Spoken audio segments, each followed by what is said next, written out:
Are all interesting people found in hell? No, they are not interesting people. They are sick people. It's just that the very definition of the word interesting, has become distorted to their advantage. People in hell are as interesting as a stinking pile of trash is. You have to tell yourself that which is found in hell is the lowest and the most polluted, the most diluted, most corrupted kind of happiness. It is no happiness at all. I really want to be happy. Therefore, I am giving up this place. Therefore, I am venturing out. Therefore, I am rising high. As you getting it?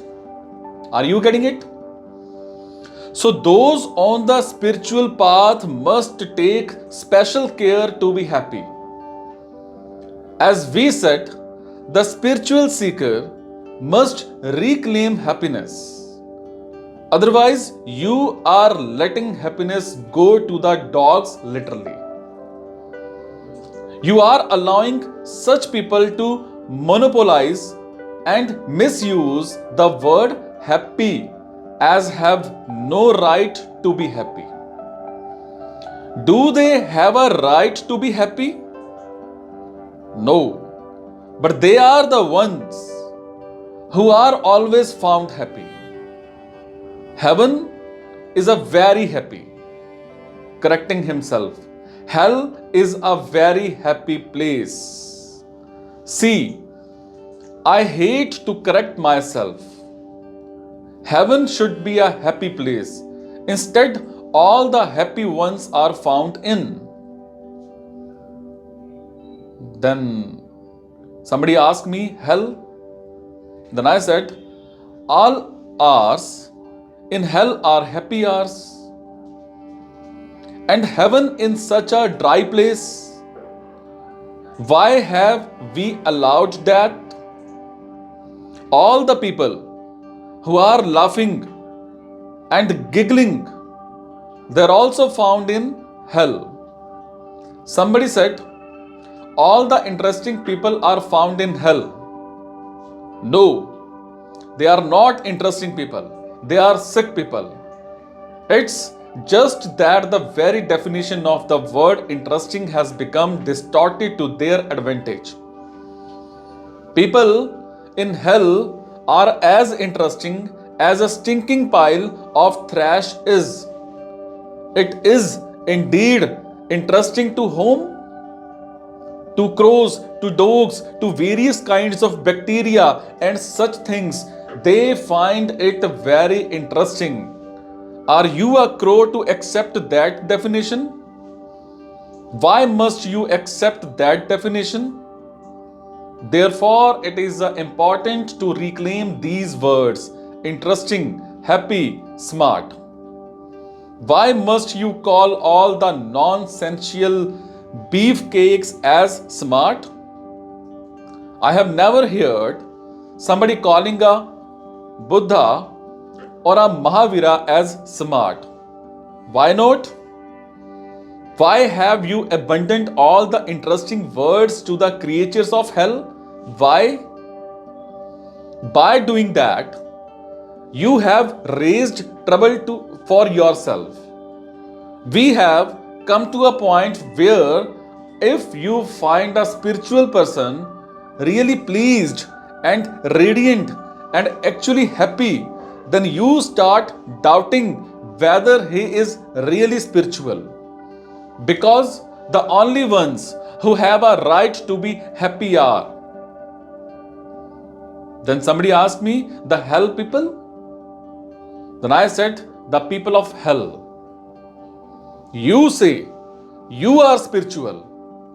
How are you happy? You are not supposed to be happy. Then, what am I supposed to be? You are supposed to be gloomy, dull, de facto, dead. You are supposed to be a corpse somehow in motion. You are not supposed to dance. You are not supposed to sing. You are supposed to just regretting the fact that you are breathing. You are supposed to be wishing that you dropped it this moment or next. Then you are a spiritual person. All the merry making is reserved for. Then somebody asked, the inhabitants of hell? Then I said, the inhabitants of hell, no wonder that place is jam packed. If all the merry making is supposed to happen in hell, where would you find most of the people? Somebody asked, said, in hell. In hell. And that's what we have done. All that which makes life worth living has been allotted to hell. Now, how surprising it is that everybody is attracted to hell. If you are a lover of truth, if you are in the spiritual pursuit, then it becomes a double responsibility upon you to remain highly happy. And when I say highly happy, I do not mean the degree of happiness. I am not referring to the degree of happiness. I am referring to the quality of happiness. Do you get the difference? I am saying you have to be highly happy. That does not mean that you have to raise the decibels doubly as you guffaw. No, highly happy means your happiness has to be of a high order. It's your responsibility. Do not starve yourself of happiness. If you are giving up on lower happiness, make sure that you provide yourself with higher happiness. That's your privilege. More than privilege, that's your dharma, that's your responsibility. It should sound strange to you. Is it my dharma to be really happy? Yes, it is your dharma to be really happy. Because if you are not really happy, then you will seek happiness. And if you will seek happiness, sooner than later, you will find yourself in hell. The only way to avoid hell like happiness is to create heaven like happiness for yourself. If you are living in a heaven devoid of happiness, then that heaven will not be able to hold you for long. Your patience will run thin and you will find yourself attracted to hell. Now, all said and done, hell offers happiness. Getting it? Elevating life is one thing. Giving up on life is totally a different thing. Choosing the right road compared to the wrong road is one thing, and not traveling at all is a totally different thing. The resident of hell who claims that he is happy will be terribly afraid of facing someone who is really happy. That's his nightmare. So, he is always cautious. He will not want to come across as a really happy person.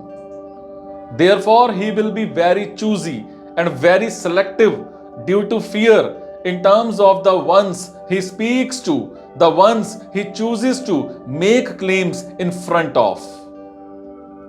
You are saying there are so many residents of hell who go about bragging that they are happy and satisfied.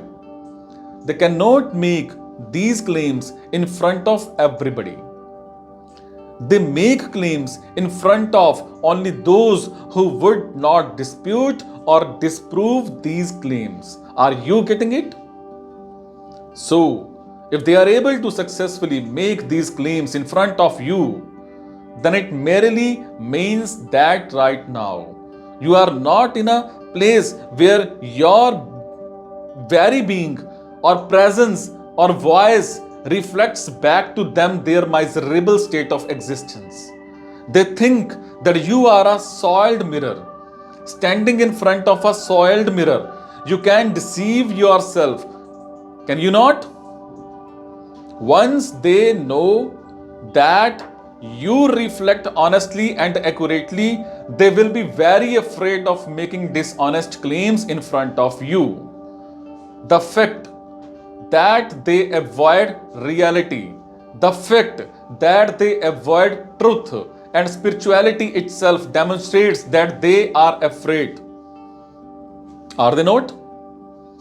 If you say that you are indeed happy and satisfied, would you be reluctant to test the depth of your satisfaction, the depth of your life?